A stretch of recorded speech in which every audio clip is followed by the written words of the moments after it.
30% marketing incentive పావుల వడ్డీ పథకాలను పునరుద్ధరించాలని చేనేత కార్మికులు చేసిన రిలే నిరాహార దీక్షలు 4వ రోజుకు చేరుకున్నాయి.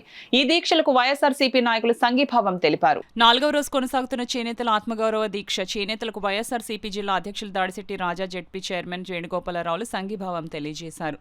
ఈ సందర్భంగా దాడిశెట్టి రాజా మీడియాతో మాట్లాడుతూ చేనేతల సమస్యలను కూటమి ప్రభుత్వం విస్మరించిందని, తక్షణమే సహకార సంఘాల ప్రతినిధులతో ప్రభుత్వం చర్చలు జరపాలన్నారు. గత ఎన్నికల్లో చేనేతలకు ఇచ్చిన హామీలతో పాటుగా వారి సమస్యలను పరిష్కరించాలన్నారు. ప్రజా సమస్యలను కూటమి ప్రభుత్వం గాలికి వదిలేసిందని దుయ్యబట్టారు. 3 ఈవెంట్లు 6 డైవర్షన్ పాలిటిక్స్ లో పాలన చేస్తోందని ఎద్దేవా చేశారు.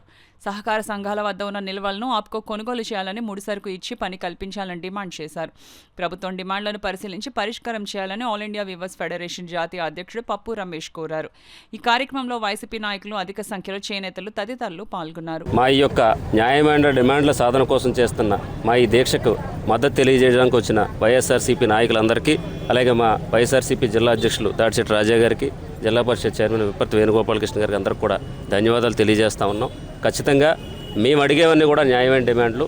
ఈ డిమాండ్లలో అన్ని అఖిలపక్ష రాజకీయ పార్టీలు, ప్రజా సంఘాలు, ఉద్యమ సంఘాలు కూడా మాకు అందరూ కూడా స్వచ్ఛందంగా వచ్చి మద్దతు తెలియజేస్తున్నారు. మీ అందరికీ కూడా మా చేనేత సహకార సంఘాల జేఏసీ తరఫున, ఆల్ ఇండియా వీవర్స్ ఫెడరేషన్ తరఫున ధన్యవాదాలు తెలియజేస్తూ, మా ఈ యొక్క డిమాండ్లు సాధించుకునే వరకు 13వ తారీఖు నుంచి 20వ తారీఖు వరకు మాత్రమే రిలే నిరాహార దీక్ష చేస్తాం.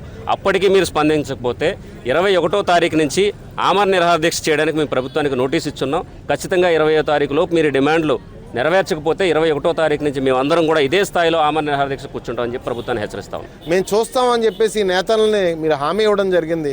కనీసం జగన్ గారు ఇచ్చేది కూడా మీరు ఇవ్వడం మానేసి 2 సంవత్సరాలు పెట్టి వీళ్ళు కడుపులు ఎండగడుతున్న పరిస్థితి మనం చూస్తున్నాం. అదేవిధంగా వ్యవస్థీకృతమైన తప్పులు వీరు ఇక్కడ తెలియజేస్తున్నది ఏంటంటే, మాకు 3 లక్షల దుప్పట్లు ఈ రాష్ట్రంలో ఉన్న హాస్టల్ పిల్లలందరికీ సప్లై చేసే విధంగా ఆర్డర్ ఇచ్చి, కనీసం ఆ దుప్పట్లు వాళ్ళు ఆర్డర్ ఇస్తే మేము తయారు చేసి రెడీగా పెట్టాం, కనీసం మా దగ్గర కొంటం లేదు, అవి చెదలు పట్టేస్తున్నాయని చెప్పేసి అనడం జరుగుతుంది. అదేవిధంగా ఆప్కోలో ఇంకో 60,000 దుప్పట్లు గొడౌన్స్లో ఉండగా కూడా అవి పాడైపోతున్న పరిస్థితి మనం చూస్తున్నాం. పిల్లలకి పంచి పెట్టకుండా ప్రైవేట్ కమిషన్ ఇచ్చి వేరే ప్రైవేట్ కంపెనీల ద్వారా వాళ్ళ కమిషన్లు వచ్చి వాళ్ళ ద్వారా వాళ్ళని ఎంకరేజ్ చేసి వాళ్ళ దగ్గర పర్చేజ్ చేస్తూ ఇక్కడ రెడీగా ఉన్న స్టాక్ను పర్చేజ్ చేయకుండా మమ్మల్ని ఆకలి దప్పికలతో ఈ రాష్ట్ర ప్రభుత్వం చూస్తుందని చెప్పేసి వీళ్ళ ప్రధాన డిమాండ్. అదేవిధంగా 8 డిమాండ్లు చేసిన పరిస్థితి వీళ్ళు ఉన్నారు. వీళ్ళు రిమార్క్ కూడా అధికార యంత్రాంగం మీద కూడా రిమార్క్, మా కష్టాలు తెలుసుకోవాల్సిన అధికార యంత్రాంగం కూడా మమ్మల్ని పట్టించుకోవట్లేదు, మమ్మల్ని చేదరించుకుంటుందని చెప్పేసి వాళ్ళ రిమార్క్స్ కూడా చూస్తున్నారు.